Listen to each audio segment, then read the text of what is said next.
Okay. My main reason for being here today is that I wanted to talk to Will about something very important to me, and it's a matter that indirectly affects all of us. Therefore, instead of talking privately with Will, I decided to write my thoughts in a letter. This letter has to do with Uncle Dave and his banjo. With your indulgence and with Will's permission, I would like to read my letter to Will with everybody present. Is that okay, Will? If I read that? Absolutely. Just to make sure that all the children know how Uncle Dave was related to all of you, he first of all was my husband for 27 years. He was the brother of your grandmother, your Mimi, and Uncle Bruce. He was therefore the uncle of your father, Keith. And that makes him the great uncle of you children.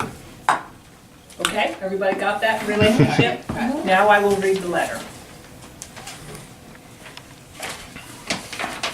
Dear Wilson, I am aware that your father has told you about Uncle David and his banjo, his talent and love of music. Dave was a fun-loving person who enjoyed playing for people and singing. His genre included folk, Irish, light rock, some country, and some bluegrass. Any social or family event we ever attended, including Dave playing the banjo. Usually the first thing out of people's mouths when they saw Dave was, "Hi Dave, did you bring your banjo?" And he always had. I am not sure when David acquired the banjo, but we, that is Marcia, Bruce, and I, believe it was in his late teens. He was always musically inclined, singing in the church choir as a boy, and taking piano lessons. I seem to recall that Dave told me it was his father who initially encouraged him to play the banjo. To my best understanding and recollection, it was already an antique when Dave bought it from an older man, J.B. Rice, with whom he had developed a friendship.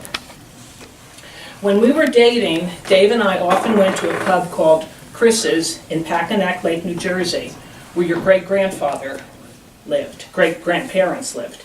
It was almost immediately clear to me that the banjo came first in Dave's life.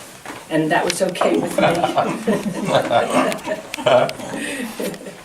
One night, however, after a few hours of music, singing, eating, and drinking, we got up to leave. We made it as far as the door when somebody yelled, "Hey Dave, you forgot your banjo." Everybody started whooping and hollering to think that Dave had forgotten his banjo. They all pointed at me and said, "She must be the one. He never forgot his banjo before." I wish you had known Uncle Dave, but I understand you have heard him several times from tapes that your father kept. I myself have not heard the banjo or Dave's recorded voice since he died 23 years ago. His banjo, which has always been a symbol of Dave to me, has sat on a music stand somewhere in my home, most recently in my bedroom. About a year or more ago, after an email from your father telling me how you and he were listening to Uncle Dave the night before, I started thinking. I knew you were an accomplished guitar player. You played some beautiful music for me on my last visit here several years ago, which really impressed and touched me. One day I was talking with your grandmother on the phone, and I advised her I had made out a will in which I bequeathed the banjo to her. I asked her, if that happened, what would you do with it? Without hesitation, she responded, I would give it to Will. I told her that's what I was thinking, and that I might just change my will accordingly.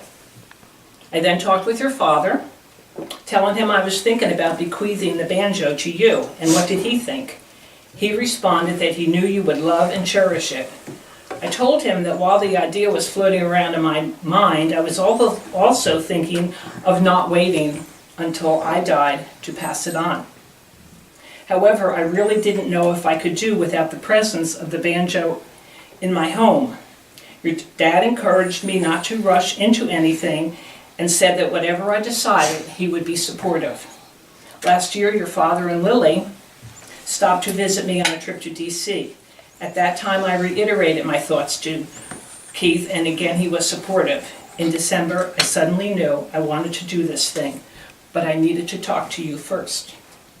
I began making arrangements to visit, but had to keep postponing because of the weather. In the meantime, I purchased a soft case put the banjo in it, and moved it into a closet. I wanted to be sure I would be okay without it in my view. I was fine. I had initially informed your father that if I did this, it would come along with some stipulations such as, don't take it to school, give it back to me if I ask, don't let anybody touch it, nobody else can play it, Oh, boy. and some other silly things. Huh. Will, there is only one stipulation, and that is that you keep the banjo in the family. That is all I ask of you. Well, and that you might play it once in a while. I will then be very happy and content.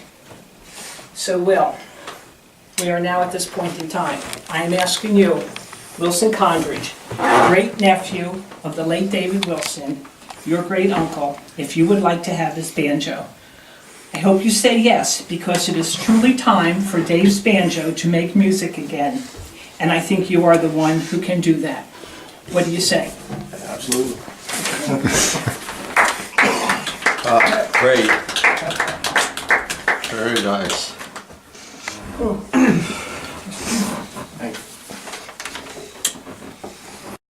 Oh, well, check out all the call you silver back. stuff around it. See, I've only seen this once or twice. There's a guitar. Thank you. Tanya's graduation party. And you see the He back? played it at Right. Thomas, yeah. Oh, wow. You see? Do you know, he used to call that Puff the Magic Dragon. Let me see it. That's wow. Oh yeah, that's beautiful. That's such a. Oh. Yeah. Gotta learn how to play.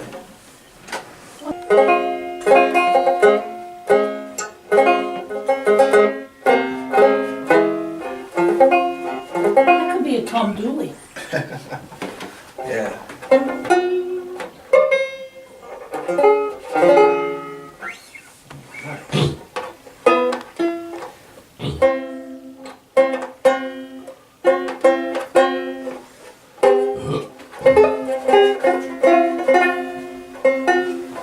Now he has a summer project. You know.